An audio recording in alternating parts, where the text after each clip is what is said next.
Thank you, Daniel. So if I could invite the panelists to stage, we have James Brown, Managing Director, Managing Director, EMEA Rubicon Project. Sorry, James. Andrew Buckman, CEO of Sublime. Simon Baker, who is Head of Programmatic EMEA at Bloomberg.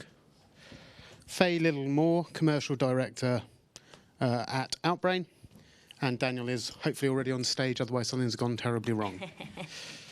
If anyone is on stage later, please sit down so you get better lit up for the cameras as well.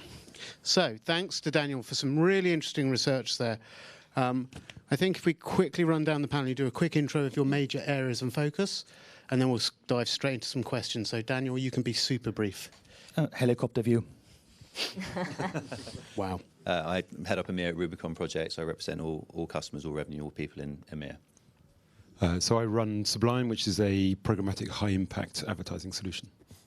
I'm the commercial director for Outbrain in Northern Europe, which is heading up the demand side of our native network. And I look after programmatic in EMEA for Bloomberg Media and also input into the global strategy. And I will say, any person on stage in a wool jacket is very brave right now. It's pretty warm up here. So we'll see how they do as we go through the sessions. It's too late to take it off. Exactly. OK, so we see key growth areas outside of maybe more traditional display and video. Audio, connected TV, digital out of home. How do we think programmatic is going to develop in these areas? And I think, James, maybe if I could ask you on your view on out of home and audio as a start point. I think programmatic will bring the benefits that, those channels that it brings to everything, which is democratized access, better targeting, real-time reporting, analytics, and all of those things. But I think that and each of those media channels will develop at different stages. They all have their own kind of hurdles or bumps to get over in order to, to make it easy for investment to flow. But I think if there's one that really excites me, it's audio more than any other. And really that's because I think that we're at kind of peak screen time. I think if we think about the amount of time we spend using our phones or in front of screens, I don't feel like there's much more room for growth. Whereas I feel like with audio, there's a real opportunity for a bit more of a greenfield opportunity, if that makes sense, where you're either out for a run or you're in your car, or there's opportunities for advertisers to reach you kind of in a sort of sympathetic contextual environment, which is relatively untapped and less competitive than in front of screens. And then Andrew, coming to you, what do you think the future of creativity may be as we move into these new areas?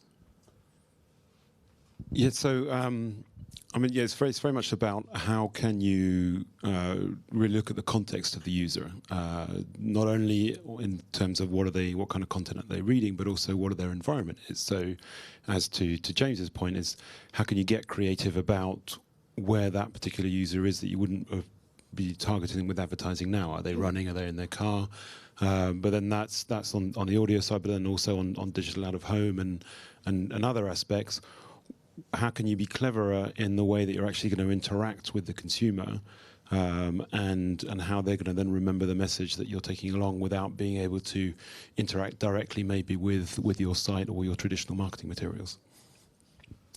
And I think just moving into sort of maybe native as an opportunity, but also thinking about native. How do you see that advancing native? So it's interesting. You've mentioned sympathy. You've mentioned being memorable. And these are things that we think really power a great native campaign. It's about understanding who your audience is and creating something that has a pull message to bring them in. So we know that audiences prefer discovery to disruption. And I think native really offers an alternative to traditional display.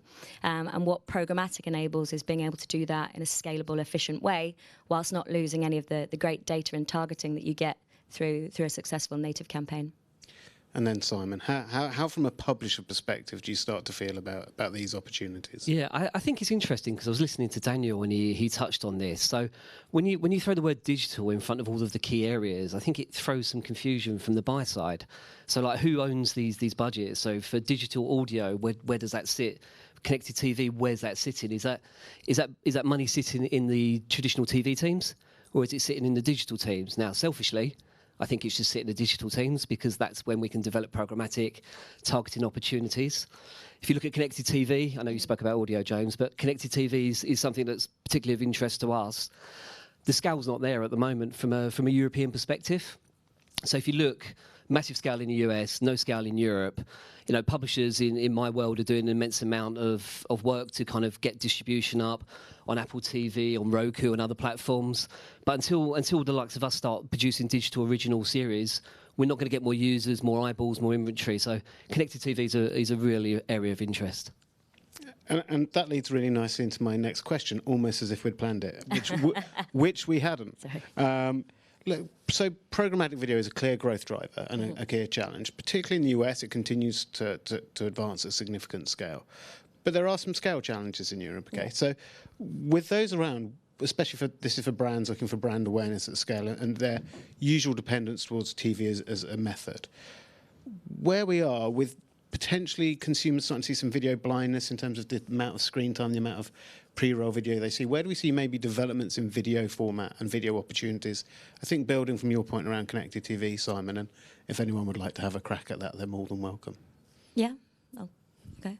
I think, look, video is still the best place for brands to tell great storytelling. I appreciate that this is going out outside of the UK, but I think this week is a classic example. You know, the water cooler moment this week is talking about Edgar, featured in the John Lewis seasonal advert.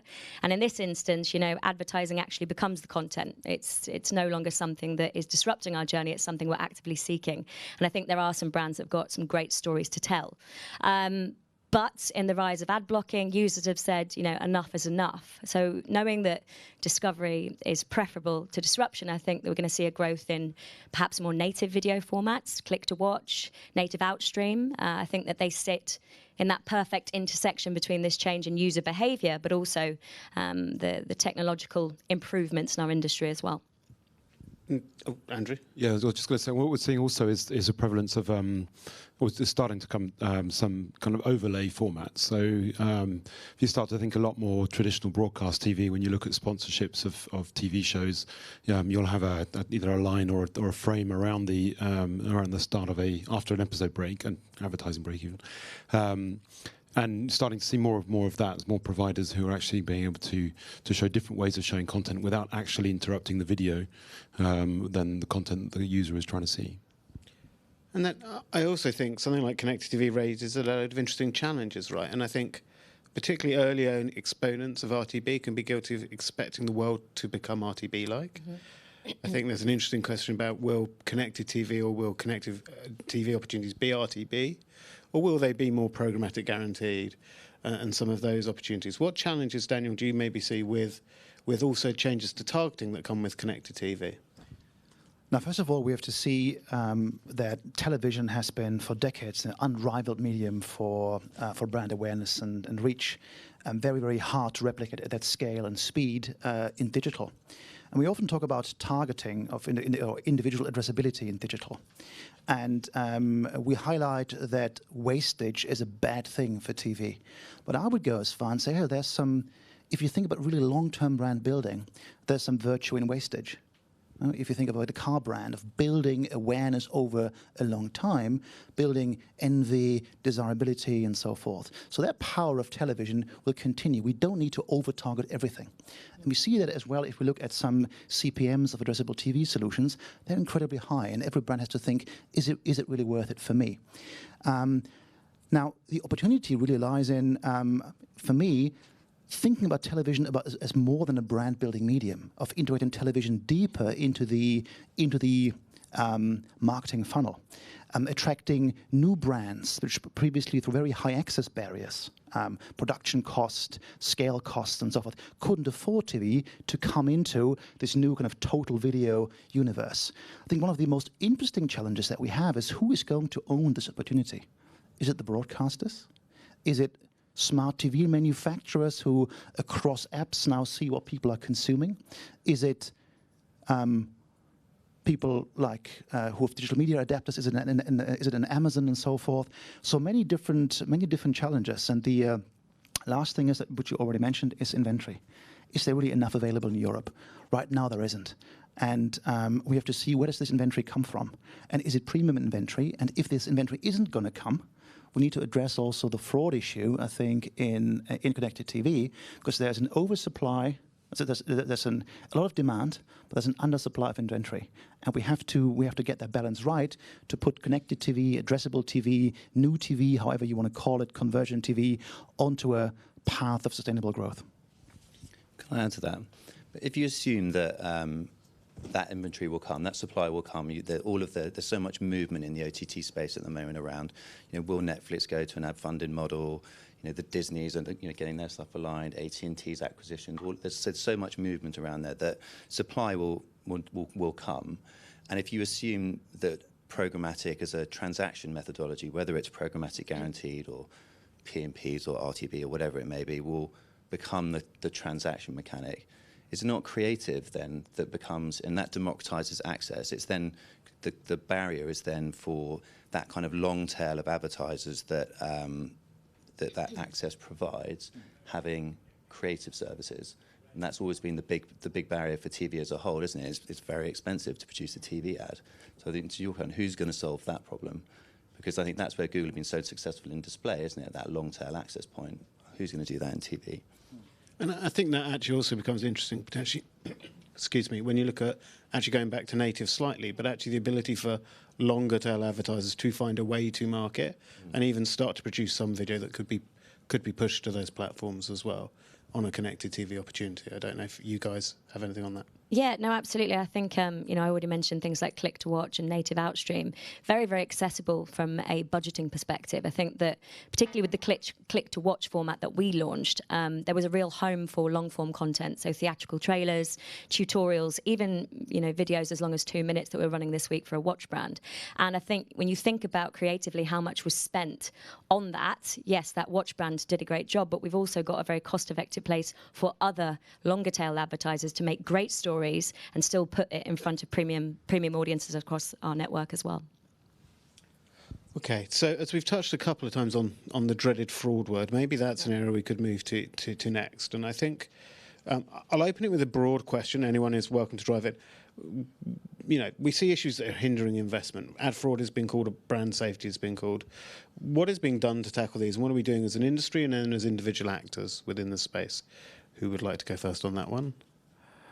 Everyone's looking at me. Looks like you, Andrew. I think the biggest thing, which actually was alluded to in Danny's presentation, is ads.txt.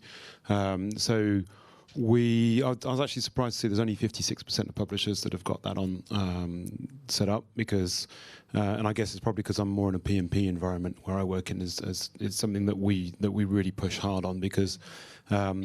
We see that it's by far and away the best way to reassure buyers and DSPs that the inventory that they're buying is legitimate, because for us it's very much a guarantee that the publisher is willing to sell that inventory and willing to sell that inventory to a specific buyer via a specific channel. So we hugely encourage the adoption of that, and we insist on that for anyone that's in the publishers that we work with. Yeah, so likewise, I was going to say exactly the same. I think that a positive ecosystem is reliant on supply and demand. I think from an Outbrain perspective, we do exactly the same. And there will always be a more cost-effective, I would hate to use that word, there's going to be cheaper inventory without quality content adjacent to it, of course. But I think, obviously, from our perspective, being able to make sure that our publishers have up-to-date compliant ads.txt is what we can do. Yeah, and I think just to add from my side, I think kind of maybe a little bit ashamed to say that we don't push it that hard. I think we rely on the platforms to push ads.txt. We're not out. I can't actually remember the last time I pushed a buyer on are they buying from a reputable source? Are they buying from authorized source? So that's kind of shame on us, and I think that's something we need to massively improve on. I think there's loads going on in the industry. I think you've got stuff that's going on under the umbrella of industry bodies like the IAB. You've got IAB Gold Standards. You've got ads.txt. You've got app-ads.txt. There's P-chain, S-chain. There's so much stuff going on, I think, around cleaning up the supply chain as a whole. There are industry initiatives around transparency. There's stuff that's done by JITwebs. There's AOP initiatives. So there's loads of, to see that kind of end-to-end, end-to-end financial transparency, if you will. So I think there's stuff that's done at a kind of collective level, and then I think there's, there's lots of activity amongst kind of responsible actors. So us as an exchange, we We make log level data as available as possible to buyers and sellers. And I think, so I think now, the kind of the grown-ups, if you will, in the room are, whether it's under the industry bodies or indeed under their own initiatives, are working really hard at it. So I actually feel quite positive about this.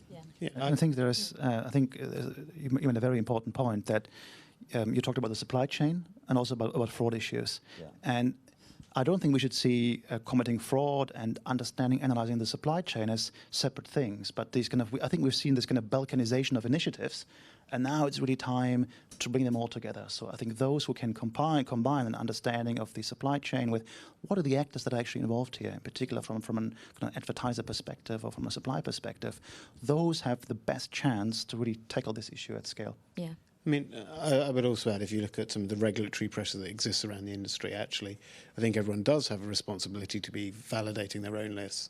I think pubsellers.json, so p.json, as you refer to JSON, is a really big initiative for exchanges to be declaring who they have the right to sell. And I think there is a lot of work in that. There is a really good question in here is, should advertisers need to know? So the awareness around publishers is high. I think also it's a percentage of publisher rather than a percentage of traffic.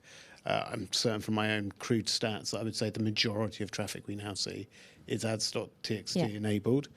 But actually there's still awareness for us as platforms to educate people in the middle. But maybe we don't need to educate the advertiser. Maybe we need to give them the confidence that they don't need to know the initiative, but know that there are enough initiatives underway from these bodies, like Gold Standard. Yeah. Yeah, I mean, most of our major DSP partners will buy. So when 95% of our display inventory is ads.txt compliant. Most of the major DSPs that we work with will only buy ads.txt compliant inventory. So I must say, I was quite surprised by Daniel's presentation that the penetration or awareness was so low. I imagine that some DSPs will be thinking about what the impact of buying ads.txt compliant inventory is in terms of price and therefore performance. But I mean, certainly from our side, anything that we can do to drive awareness of it, we're fully supportive of. I think just in general awareness as well. I think Simon's answer is actually a pretty good one. I think that there should be enough trust and confidence in the system that advertisers and publishers don't care what we're actually doing to make sure, as long as they're 100% sure that there is no fraud in this, or that we're doing everything we can to make sure there's no fraud in the system. And there's a number of different, as James was saying, the number of different new technologies and actors and standards. The only thing, I think the issue we might have as an industry is there's no there's too many maybe new things going on, and there's not necessarily enough standards that are actually in place. But they will come in time. And there's a number of, we're testing something with which is kind of blockchain related with chick webs. There's also a couple of others which. I was looking at a company called AminoPay, where they look down all of the supply path and validate every single transaction. So there's a lot more initiatives, which is really encouraging that we could step forward into new standards, which means that the ends of the chain don't actually need to care. So Andrew's just robbed my blockchain question from the end of the panel. Thanks, Andrew. We're going to ask it anyway. Don't worry.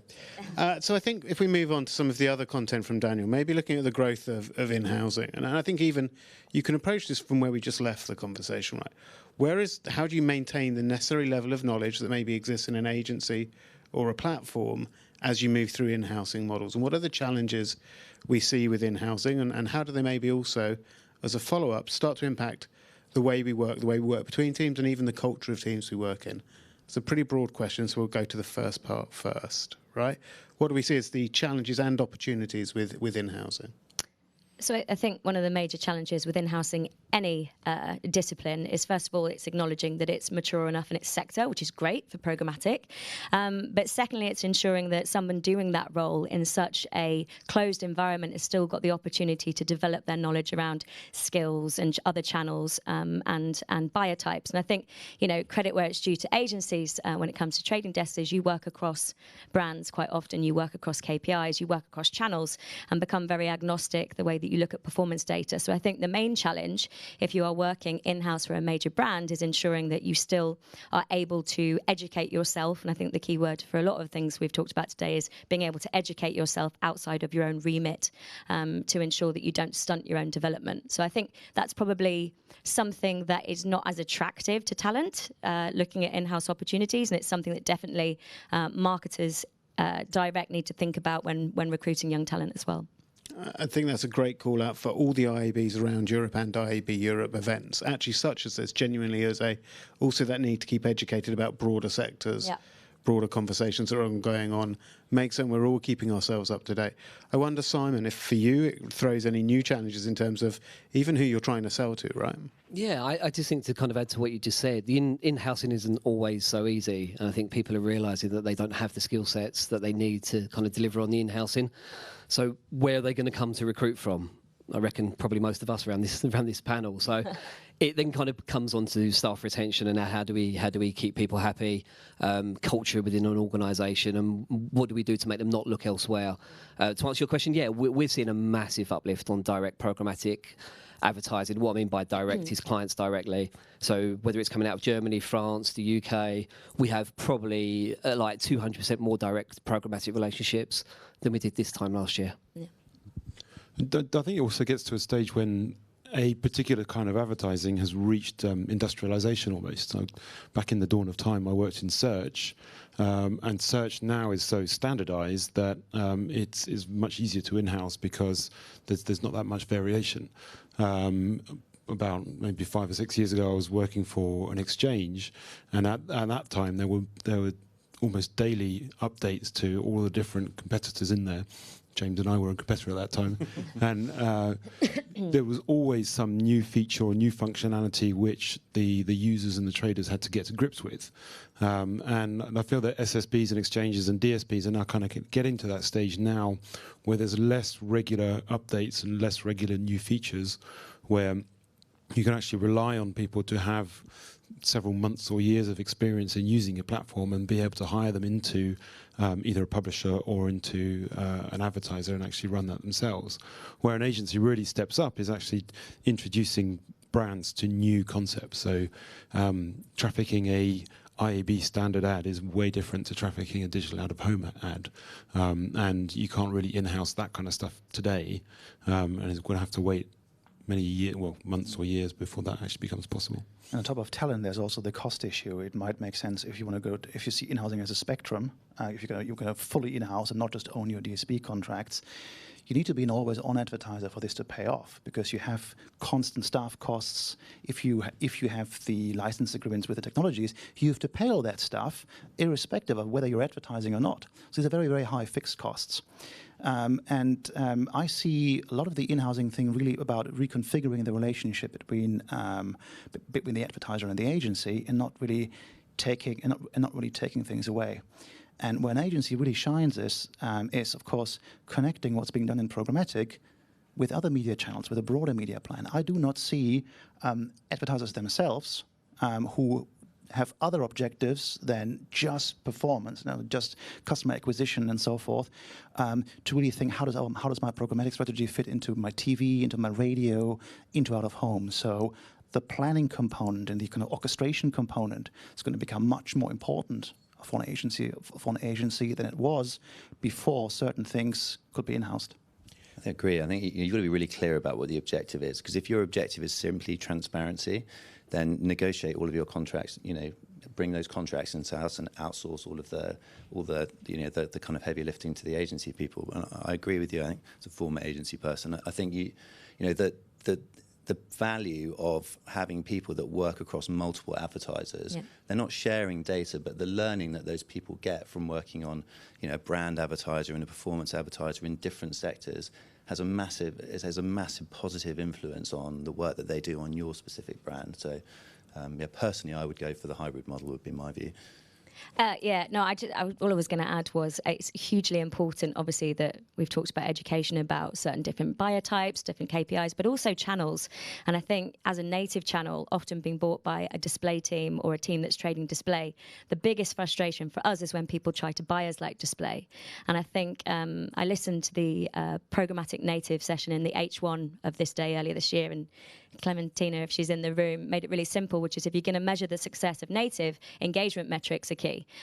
So if you're trying to buy something like display, and yet it's a platform and an inventory that has been built from the ground up for engagement, in the wrong hands, that campaign doesn't look very, very good. It's really important, I think, that it's about a mix of channels as well.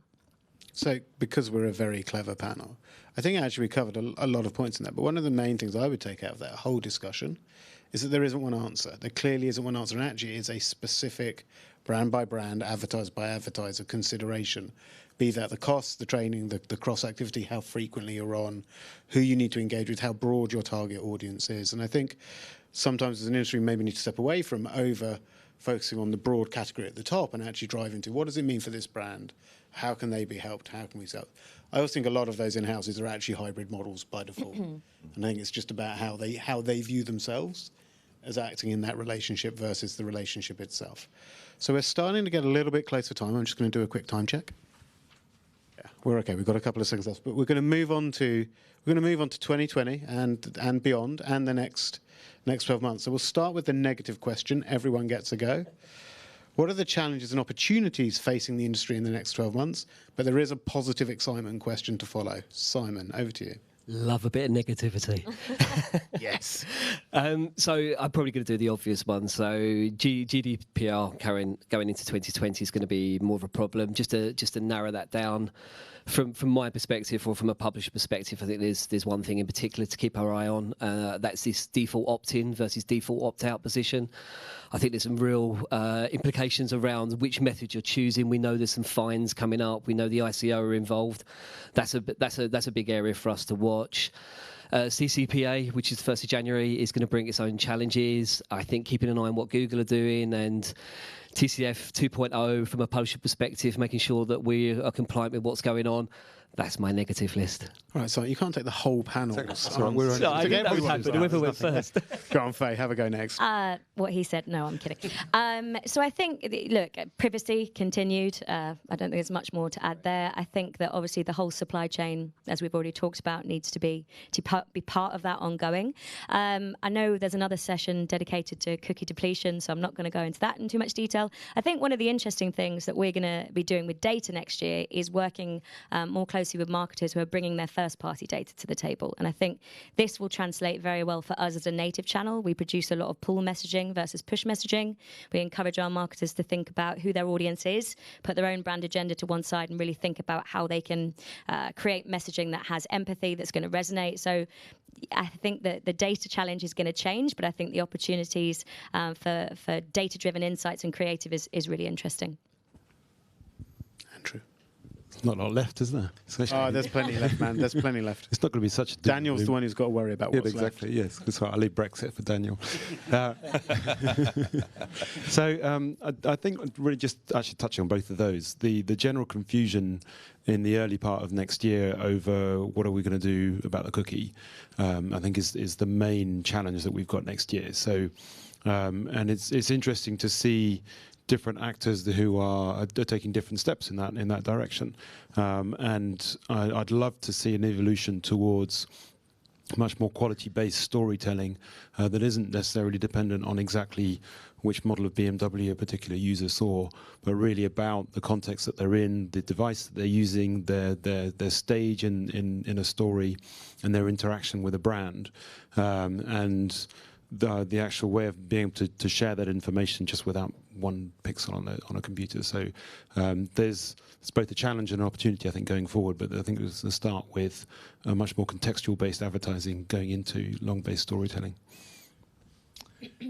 Yeah, I mean, I agree with all my panelists. For me, I think the immediacy of the identity question, I think, is my biggest concern at the moment. And I think, it's well documented. All the browsers are deciding what they want to do around cookies. But I think there is for those of us that operate in the independent web, it's critical that we all kind of coalesce around these unified IDs. We at Rubicon support Trade Desk and Live Intent and Digitrust and LiveRamp and all of these different initiatives. But I think because we don't believe just one will win out, but I think ultimately we believe that identity should be a community-based asset. I think that's our preference. It should be owned by something like Apriba.org or an open source community. But for me, I think the immediacy of the cookie being under threat, I think, is a big one that we want to focus on. It's a pretty big, scary one. Over to you, Daniel.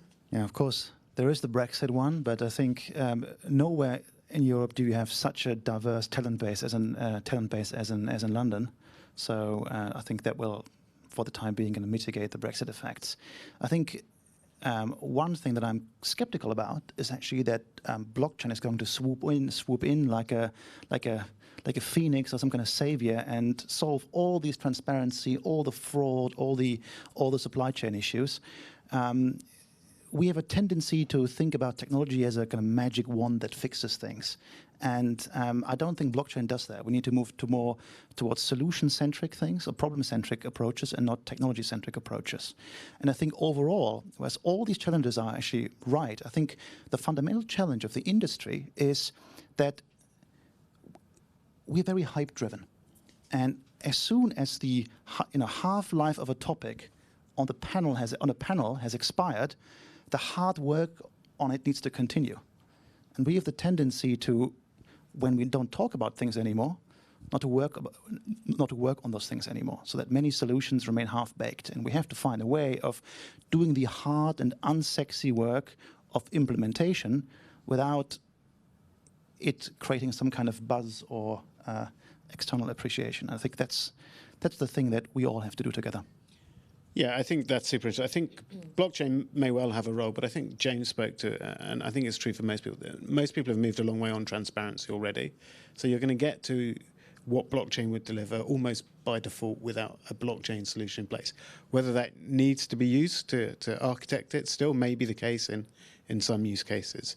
So our final question, I think, in terms of time, it's actually two. What are you most excited about professionally for 2020? And what is Father Christmas bringing you? And no one knew about the Father Christmas question. So we're going to go back down the panel this time. So over to you, Daniel. I think one of the most exciting things for me is now that the programmatic infrastructure is in place, what cool new things can we do on top of it? How can we connect creative and programmatic? And I think what you mentioned with TV is a great example also on audio. We know inventory is fragmented. Podcasters, for instance, don't have the ability to transact programmatic directly. So if you have a company that combines, let's say, a creative suite and programmatic execution, that's going to be fantastic news. I think that's going to be a big new exciting trend we're going to see. And also outcome-based. I mean, we can talk about trends and formats all day long, but buyer expectations or advertiser expectations are changing. And I think one great opportunity is to use programmatic less for just media KPIs and work more and more on business outcome KPIs. So I think smart companies will see a lot of growth on the service layer that goes beyond buying and do kind of more interesting stuff. Father Christmas, I can dodge that question because we only have Christmas Eve in Germany, so there's going to be some. Still get presents. Some things. Okay, I'm going to get socks and a pyjama from my mom. Yes. Classic. The thing I'm excited about next year professionally is I think that is the amount of momentum around things like prebid.org, like the open source community. I think that that gives me a great deal of cheer. I think that the reason why Googles and Facebooks and Amazons of this world have done so well is that they made it really easy to invest into their businesses. And I think for the kind of independent web, we've always been fragmented and we've had different standards and we've frankly made it quite tricky. So I think having a open source community which we can all kind of coalesce around, having unified standards around things like header bidding or video programmatic guaranteed, I think is a really positive thing. There are about 15 companies that are now a member of prebid.org, all of whom are contributing towards kind of the open source kind of community code. So I think, that momentum and that kind of standardization across all of those different areas kind of, I think is a really good thing. And I think the fact that we're sort of, mature enough for us all to work together and collaborate for, sounds a bit, the greater good, if you will, but I think it genuinely is a really positive thing, so that fills me with cheer. I would love some really nice, if I'm on the good list, obviously, I would love some golf-related equipment, but I fear I might be in Daniel's camp and end up with some socks and some pyjamas. We might strike everyone getting socks here. Andrew. Yeah, I got socks last year, actually, so I'm hoping I've not used them all. I think professionally what I'm really looking forward to is the development of this kind of more of a movement towards, trying to use another word from this, but it's towards mindfulness. What I'm seeing a lot more amongst the people that I work with in the industry in general is a lot more openness to people's mental health, to how people work together, how people feel about working in the stressful environment that we work in, people's attitude towards alcohol, towards to just the general media lifestyle. And I've seen this year, I've seen that coming on in leaps and bounds. People being way more open than they used to be about issues they're facing and problems they're going through. And particularly as this time as we're going into Christmas, then sort of people feel that more. So I'm looking forward to seeing that develop. And then I could cheat and say on my Christmas present I'll be getting world peace, obviously. But it'll probably be socks, and maybe I've dropped a few hints for a mountain bike, but we'll see. Okay. I'm going to start off with the Christmas question, first of all. I'm doing a 16-person family Secret Santa. So I'm really confident that in the true style of Native, they'll have thought about me, they'll have thought about what I'd like to discover, and they will have bought something accordingly. Socks. Probably not socks and pyjamas. And then what I'm excited about for next year is probably some of the things we've touched upon already, but actually understanding that users' behaviours and users' perceptions of formats and environments has changed. So I'm excited to see, obviously, the growth of us as Native and some pure Native products. But yeah, I think I'm just looking forward to seeing, advertisers and media owners and suppliers actually take on board that feedback and see some great advertising in the right places next year. Thank you, Simon. Cool. First off, I think Andrew's answer was a brilliant answer. But on top of that, I think I've seen some really good work in 100% viewable, biddable marketplaces. And sadly, that really interests me. And I think as a publisher, we're always looking for unique demands and unique opportunities. So I'm not going to name drop the companies, but there's a lot of opportunity that we're working with next year for these companies where we can set up PMP deals that are 100% viewable, which we've not been able to do. So that excites me. My Christmas present's really sad. So I'm big into fishing, and I'm getting 3 new bite alarms, 3 new Delkin bite alarms. I can't wait. It's a proper present. That's an excellent present, man. Hang on, we need to turn that round. Simon, what are you getting for Christmas? Yeah. Definitely whiskey after this panel. Look, I agree. I think the maturity we've seen through the landscape is actually the reason for optimism, be that professionally when it comes to mindfulness and those areas, or be it collaboration in pre-bid, or be it maturity in the industry. So I'm really optimistic about next year. I also think we'll hear more about TCF 2.0. I think that's critical for all of us. So Q1 is going to be very significant. And with that, I don't know what my kids will get me, but it definitely won't be something I've asked for. Guaranteed. With that, I'd like to thank the panelists. If we could do a quick round of applause.